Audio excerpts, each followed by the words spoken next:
इस वक्त कितनी शदीद ज़रूरत है पाकिस्तान की सड़कों पर इन इलेक्ट्रिक से चलने वाली गाड़ियों की, और ये कब तक ये मुमकिन तौर पर इसका आगाज़ वाज़े तौर पर पाकिस्तान में हो सकेगा? जी वालेकुम सलाम, थैंक यू वेरी मच कि आपने मुझे यहाँ बुलाया। इसकी शिद्दत बहुत ज़रूरी है।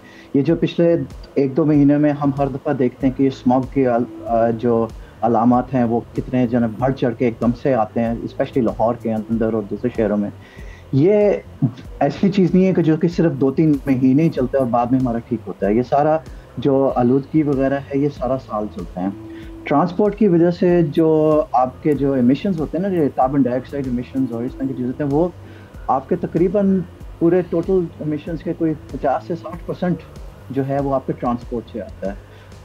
तो ये हमारे लिए बहुत ज़रूरी है कि हम जो ट्रांसपोर्ट के जो एमिशन है उसके ऊपर जो है काबू रखें, और उसका सबसे जो आसान और जो सबसे सीधा रास्ता है वो ये है कि हम ईवीज़ की तरफ जाएं।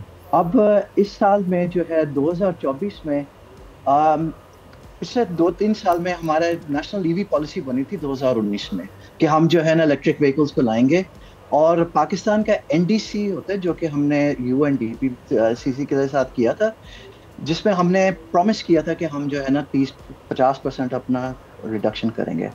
इस साल 2024 में हमने देखा है वो सारे जो हमारे ईवीज़ हैं वो हमारे शहरों में जो है तकरीबन 40,000 जो है ना ईवी बाइक्स और मोटरसाइकिल्स और स्कूटर्स वगैरह आ गए हैं। तो अलामत बहुत खुशाइन है, और इस साल भी जो है ना वो गवर्नमेंट जो है वो नया एक ईवी पॉलिसी जो 2025 का है वो बनाने जा रही है, जिसके अंदर बहुत ही अच्छे और खुशाइन जो है ना वो अलामत हैं उसके जो है उसके अंदर के जो हम इंडस्ट्री को जो है सहूलतें प्रोवाइड करने के लिए, लोगों को सहूलतें प्रोवाइड करने के लिए काफी उसमें इक़दाम किए गए हैं।